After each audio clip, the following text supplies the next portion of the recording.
जीवन का सबसे बड़ा आघात अपनों को खोने का दर्द। कहते हैं जब ज़िंदगी खुशियों से भर जाती है तभी अचानक एक तूफान आता है और सब कुछ तहस नहस कर देता है। कृपा के जीवन का सबसे बड़ा तूफान तब आया जब उसने अपने पिता और भाई को खो दिया। आज भी वह मनहूस दिन याद आता है तो दिल कांप उठता है। एक ही पल में उसका हंसता खेलता परिवार बिखर गया। माँ की आंखों में आंसू और चेहरे पर चिंता की लकीरें गहरी होती चली गई।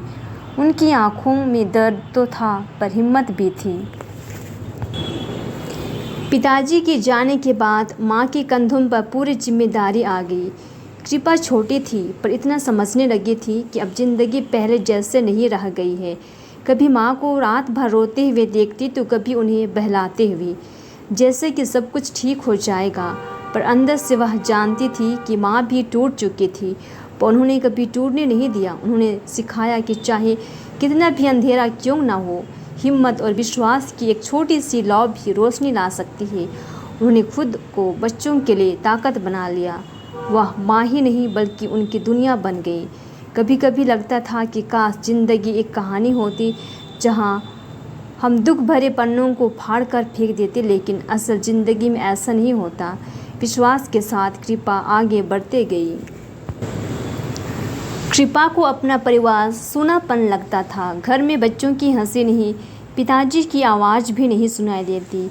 वहाँ अब बस सन्नाटा और आंसुओं की खामोशी थी। उसने देखा माँ की नम आँखें और कांपते हाथ। उनकी पीठ जो पहले सीधी और मजबूत थी अब झुक गई थी। उनके चेहरे पर डर और चिंता की लकीरें उतनी गहरी थी जितनी गहराई में उनका दर्द छुपा था। उनकी आंखों में यह सवाल साफ था, अब क्या होगा, अब कौन संभालेगा। धीरे धीरे समझ में आया कि यह सिर्फ एक हादसा नहीं था, यह जीवन की सबसे बड़ी सच्चाई थी। विश्वास की लौ कभी बुझती नहीं। जैसे जैसे दिन गुजरे वैसे वैसे उसने खुद को प्रार्थना में डुबो दिया। शुरुआत में तो वह सिर्फ रोती रही। कुछ समझ नहीं आता था कि ईश्वर क्या चाहते हैं। पर फिर एक दिन उसके अंदर में एक आवाज़ सुनाई देती है, तू अकेले नहीं है, मैं तेरे साथ हूँ। उसने महसूस किया कि ईश्वर की मौन उपस्थिति हर जगह है। उन्होंने कोई शब्द नहीं कहा, लेकिन उनका स्पर्श उनके टूटे हुए दिल को सहला रहा था। समय के साथ उसकी माँ की आंखों में जो आंसू थे वह धीरे धीरे आस्था की चमक में बदल गए। आज उनकी आंखों में गर्व था। उन्होंने अपने पिता और बेटे को खोया, लेकिन उनकी बेटी ने हार नहीं मानी। वे एक साथ मिलकर दुख को अपनी ताकत बना लिए। वे टूटे लेकिन बिखरे नहीं। वे रोए लेकिन रुके नहीं। वे जले लेकिन बुझे नहीं। वर्षों की पीड़ा के बाद उसने खुद को समर्पित कर दिया सेवा और प्रेम में। उसने निश्चय किया कि अब उसका जीवन सिर्फ अपना नहीं लेकिन उन सब का होगा जो दर्द में है, जो अंधेरे से जूझ रहे हैं। उसने अपने अनुभवों को शब्दों में पिराया। जीवन का सबसे बड़ा चमत्कार सिर्फ उसके दर्द की कहानी नहीं, लेकिन आशा की ओलाव है जो हर अंधेरे को चीर सकती है। उसे समझ में आया कि जीवन में कई बार ईश्वर शब्दों में नहीं संकेतों में बोलते हैं, जैसे जीवन की समस्या, अपने प्रियजनों का बिछुड़ जाना। इन सब के बीच उसने सीखा कि जब हम चुप हो जाते हैं तब ईश्वर सबसे ज़्यादा बोलते हैं। कृपा की कहानी दूसरों के लिए कहानी बनी। अब वह दूसरों को समझ सकती है। जो भी लोग उसके पास आते हैं उन्हें ढाढ़स देती और उनके लिए आशा की किरण बन गई। समय के साथ जीवन आगे बढ़ता गया, लेकिन संघर्षों की कमी नहीं थी। कभी आर्थिक तंगी, कभी परिवार की जिम्मेदारी, तो कभी लोगों की उपेक्षा। सब कुछ झेलते हुए एक आगे बढ़ी। कई बार उसे लगा कि सब कुछ खत्म हो गया, लेकिन हर कठिनाई ने उसे मजबूत बनाया। कई बार कृपा को लगता था कि क्या उसका सपना अधूरा रह जाएगा, क्या वह कभी माँ के संघर्षों को कम कर पाएगी।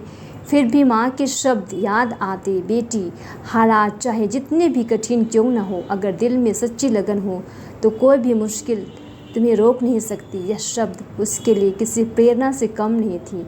उसने ठान लिया कि अगर कोई रास्ता नहीं दिखता तो वह खुद अपना रास्ता अपनाएगी।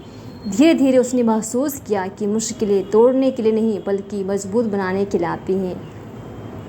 उसने खुद से कहा, हर स्थिति में ईश्वर का धन्यवाद करूंगी। अपने संघर्षों से डटकर सामना करूंगी। जो भी सीख मिले उससे अपनी ताकत बनाऊंगी।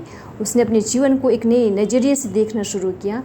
अब वह छोटी छोटी परेशानियों से घबराती नहीं, बल्कि यह सोचती थी कि यह समस्या उसे कुछ सिखाने आई है।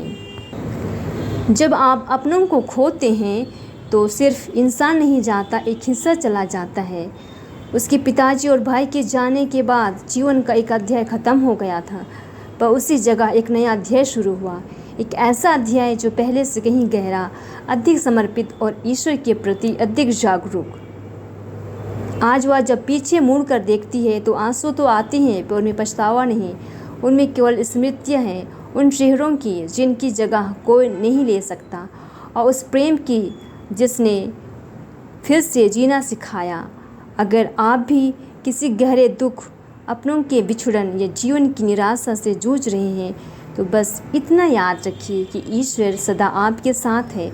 हर दुख में ईश्वरीय उपस्थिति है। बस आप विश्वास कीजिए कि प्रभु उस दुख के द्वारा कुछ कहना चाहते हैं।